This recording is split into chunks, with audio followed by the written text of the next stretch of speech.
بسم اللہ الرحمن الرحیم۔ السلام علیکم ورحمۃ اللہ وبرکاتہ۔ سلطان محمود غزنوی کا دربار لگا ہوا تھا۔ دربار میں ہزاروں افراد شریک تھے، جن میں اولیاء، کتب اور ابدال بھی تھے۔ سلطان محمود نے سب کو مخاطب کر کے کہا، کوئی شخص مجھے حضرت خضر علیہ السلام کی زیارت کرا سکتا ہے؟ سب خاموش رہے۔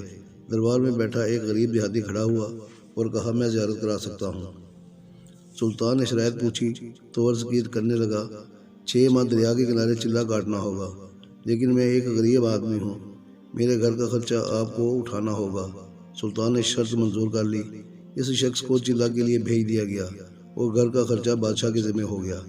6 ماہ گزرنے کے بعد سلطان نے اس شخص کو دوبارہ دربار میں حاضر کیا اور پوچھا تو دیہاتی کہنے لگا، حضور کچھ وظائف الٹے ہو گئے ہیں، لہذا 6 ماہ مزید لگیں گے۔ مزید 6 ماہ گزرنے کے بعد سلطان محمود کے دربار میں اس شخص کو دوبارہ پیش کیا گیا تو بادشاہ نے پوچھا، میرے کام کا کیا ہوا؟ یہ بات سن کر دیہاتی کہنے لگا، بادشاہ سلامت، کہاں میں گناہ گار اور کہاں حضرت خضر علیہ السلام، میں نے آپ سے جھوٹ بولا، میرے گھر کا خرچہ پورا نہیں ہو رہا تھا، بچے بھوک سے مر رہے تھے، اس لیے ایسا کرنے پر مجبور ہوا۔ سلطان محمود غزنوی نے اپنے ایک وزیر کو کھڑا کیا اور پوچھا، اس شخص کی سزا کیا ہے؟ وزیر نے کہا، سر، اس شخص نے بادشاہ کے ساتھ جھوٹ بولا ہے، لہذا اس کا گلا کاٹ دیا جائے۔ دربار میں ایک نورانی چہرے والے بزرگ بھی تھے، کہنے لگے، بادشاہ سلامت، اس وزیر نے بالکل ٹھیک کہا۔ بادشاہ نے دوسرے وزیر سے پوچھا، آپ بتاؤ؟ اس نے کہا، سر، اس شخص نے بادشاہ کے ساتھ فراڈ کیا ہے، اس کا گلا نہ کاٹا جائے بلکہ اسے کتوں کے آگے ڈالا جائے تاکہ یہ ذلیل ہو کر مرے، اسے مرنے میں کچھ وقت تو لگے۔ دربار میں بیٹھے اسی نورانی چہرے والے بزرگ نے کہا، بادشاہ سلامت، یہ وزیر بالکل ٹھیک کہہ رہا ہے۔ سلطان محمود غزنوی نے اپنے پیارے غلام ایاز سے پوچھا، تو کیا کہتے ہو؟ ایاز نے کہا، بادشاہ سلامت، آپ کی بادشاہی سے 1 سال ایک غریب کے بچے پلتے رہے، آپ کے خزانے میں کوئی کمی نہ آئی اور نہ ہی اس کے جھوٹ سے آپ کی شان میں کوئی فرق پڑا۔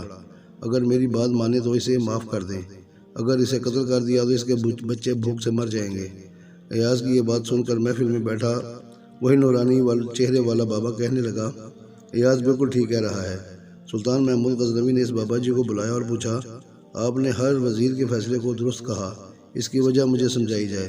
بابا جی کہنے لگا، بادشاہ سلامت، پہلے نمبر پر جس وزیر نے کہا اس کا گلا کاٹا جائے وہ قوم کا قصائی ہے اور قصائی کا کام ہے گلے کاٹنا۔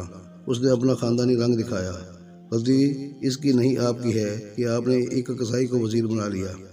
دوسرا جس نے کہا اسے کتوں کے آگے ڈالا جائے، اس وزیر کا والد بادشاہوں کے کتے نہلایا کرتا تھا، کتوں سے شکار کھیلتا تھا، اس کا کام ہی کتوں کا شکار ہے، تو اس نے اپنے خاندان کا تعارف کرایا۔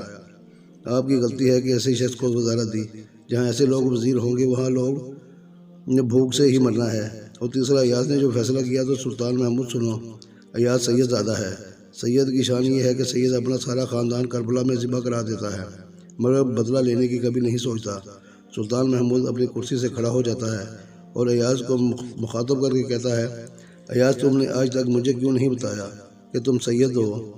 ایاز کہتا، آج تک کسی کو اس بات کا علم نہ تھا کہ ایاز سید ہے، لیکن آج بابا جی نے میرا راز کھولا، آج میں بھی ایک راز کھول دیتا ہوں۔ اے بادشاہ سلامت، یہ بابا کوئی عام ہستی نہیں، یہی حضرت خضر علیہ السلام ہیں۔